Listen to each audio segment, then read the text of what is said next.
Hi everyone, it's Ira Wolf here. Just to let you know that we will not be having a live Geeks, Geezers, and Googlization show today, but this is a great time to catch up on all the great episodes we had over the last few weeks. Just last week we had Vibhas with Tanji from Gallup. Great conversation about hybrid work and employee engagement. Just the week before we had Jacob Morgan with his new book. Prior to that, we had Paul Zak, a great talk about neuroscience. And then just a few weeks prior to that, we had Gabriella Kellerman, who was talking about her new book, Tomorrow Mind, that was co-authored with the great Dr. Marty Seligman. So a great opportunity to catch up. We also have our GGG Unleashed episodes that are available. They're 15-minute broadcasts each month by people like Vivian Blade, Bill Keller, Joe Sirio, Paul McCarthy, of our partner Avanti.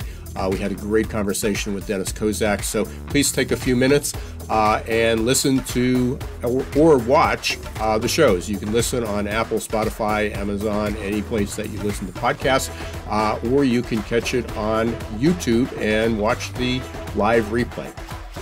I guess that's an oxymoron, but you can watch the replay. Okay, until next week, have a great week, and don't let the shift hit your plans. The most startling finding out, Ara, you mentioned you've looked at quite a lot of our research. The one that scares me the most, you mentioned the number on how many employees actually feel that they're connected to the culture of their organization.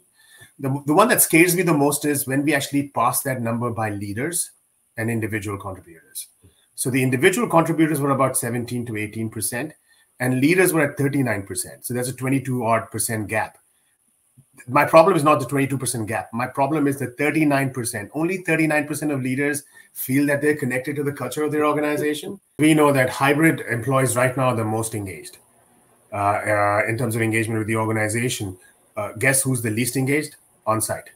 Least engagement overall. And we found out the magic number is 3. If you actually have 3 days on-site and if you're hybrid, that seems to have the most impact on engagement. And there are 2 days you want to avoid. You want to avoid manic Mondays. That doesn't work if you're in the office. You want to avoid Freaky Fridays. We're all vulnerable right now in leading up to this future of work.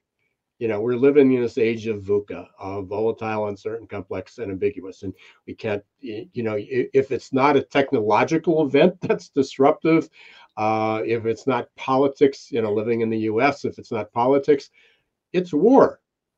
I mean, you know, out of the blue. I mean, there's just thing every day.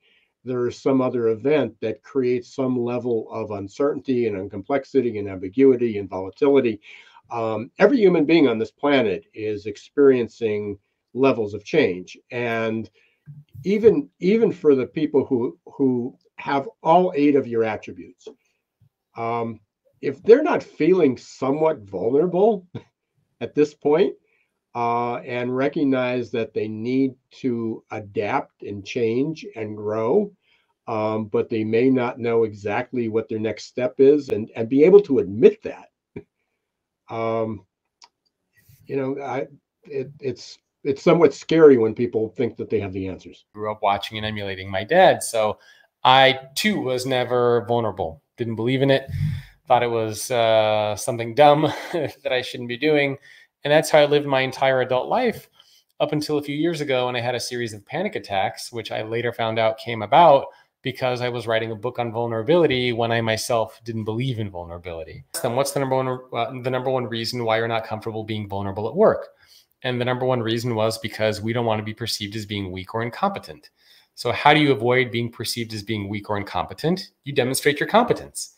Obviously, if you just show up to work every day talking about the gaps that you have, you are going to create a perception in the eyes of those around you that you got a lot of gaps. I think the correlation between happiness and productivity has been confused by a lot of people. It really looks like, from most of the research, is that productive people feel satisfied, right? So it's not that I want you to have Taco Tuesday and, you know, whatever, you know, jump around and sing songs. What I really want to do is give you hard but achievable goals. You work in a team to meet those goals, and then go, holy crap, we did some great work this week, right? We really killed it.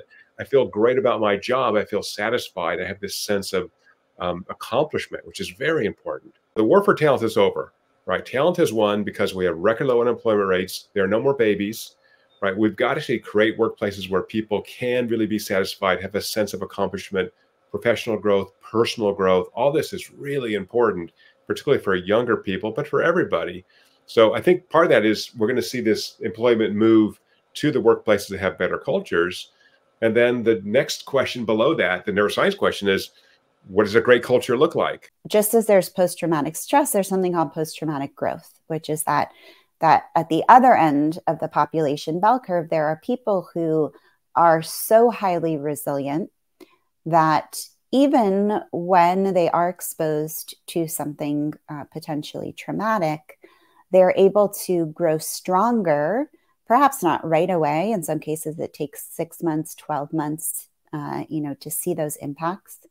But they get more centered. They have a stronger sense of purpose, a stronger sense of motivation, greater clarity on how they want to spend their time in their life. And they describe coming out of those experiences stronger than they were going into them. And this is not the first time it's been hard for people to cope with a labor transformation. It's not even the first time it's been hard for people to cope with a labor transformation while companies have existed.